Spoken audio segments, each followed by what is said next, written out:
Hello weavers, വാവ കിച്ചണിലേക്ക് എല്ലാവർക്കും സ്വാഗതം. അപ്പോൾ ഞാനിന്ന് വന്നിരിക്കുന്ന ചേമ്പ് കൊണ്ടുള്ള നല്ലൊരു മോരുകറിയുടെ റെസിപ്പി ആയിട്ടാണ് കേട്ടോ.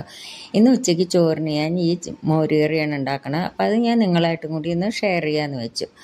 അപ്പോൾ നമുക്കത് എങ്ങനെയാണ് ഉണ്ടാക്കുന്നത് നോക്കാം. അതിന് വേണ്ടിയിട്ട് ഒരു കുക്കർ അടുപ്പത്ത് വെച്ചു. അതിലേക്ക് നമുക്ക് ഒരു 1/2 ഗ്ലാസ് വെള്ളം ഒഴിച്ചു കൊടുക്കാം.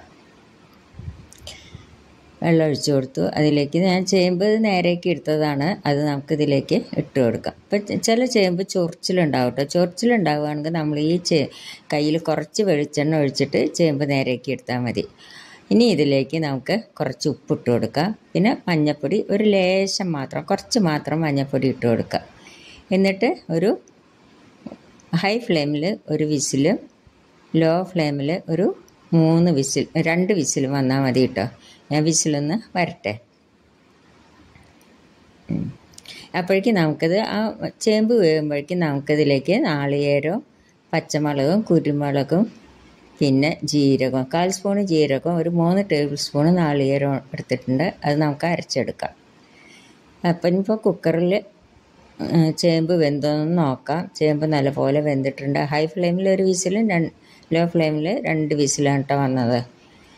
ഇനി എന്താ നമ്മൾ ചെയ്യേണ്ടത് വെച്ചാൽ ഇതിലേക്ക് നമുക്ക് മോര് ഒഴിച്ചു കൊടുക്കണം. തൈര്, മോരിൻ്റെ പുളി നോക്കിയിട്ട് വേണം നമ്മളത് എടുക്കാനായിട്ട്.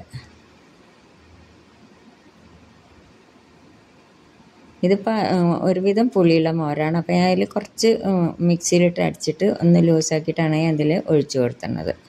ഇനി ഈ മോരൊഴിച്ചിട്ട് ഒന്ന് തിളക്കട്ടെ. അപ്പോൾ മോരൊഴിച്ചാൽ നമ്മൾ എപ്പോഴും ഇങ്ങനെ കയ്യിലോണ്ട് ഇളക്കിക്കൊണ്ടിരിക്കണം കേട്ടോ, അല്ലെങ്കിൽ അത് ഇതാവുകയുള്ളൂ. അപ്പോൾ നമ്മൾ എപ്പോഴും ഇളക്കിക്കൊണ്ടിരിക്കണം. അപ്പം മോരൊഴിച്ചിട്ട് തിളച്ച് കഴിഞ്ഞു. ഇനി അതിലേക്ക് നാളികേരവും ജീരകവും പച്ചമുളകും 2 മണി കുരുമുളകും കൂടി അരച്ചത് ഒഴിച്ചു കൊടുക്കാം. ഞാൻ ഇതിൽ പിന്നെ മുളക് പൊടി ഇടണില്ല കേട്ടോ.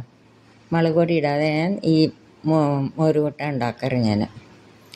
അപ്പോൾ നാളികേരം അരച്ചത് ഒഴിച്ചിട്ട് തിളച്ച് കഴിഞ്ഞു. ഇനി നമുക്ക് അതിലേക്ക് 2 കരിവേപ്പിൻ്റെ ഇലയും കൂടി ഇട്ട് കൊടുക്കാം. ഇനി നമുക്ക് ഇതിലേക്ക് വറുത്തിടാം. അതിനായിട്ടൊരു ചീനച്ചട്ടി അടുപ്പത്തിച്ചു. അതിലേക്ക്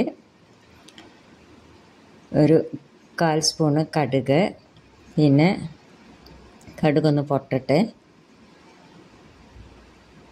കടുക് പൊട്ടി ഇനി അതിലേക്ക് 1/4 സ്പൂണ് ഉലുവ, പിന്നെ ഒരു വറ്റൽ മുളക്, പിന്നെ കുറച്ച് കരിവേപ്പിൻ്റെ ഇലയും കൂടി ഇട്ട് കൊടുക്കാം.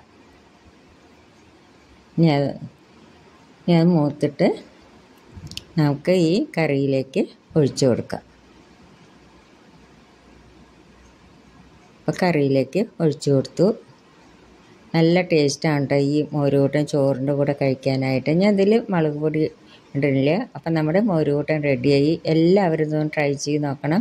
ഇഷ്ടപ്പെടുകയാണെങ്കിൽ ഒന്ന് ലൈക്ക് ചെയ്യാനും ഷെയർ ചെയ്യാനും സബ്സ്ക്രൈബ് ചെയ്യാനും മറക്കരുത്. Thank you.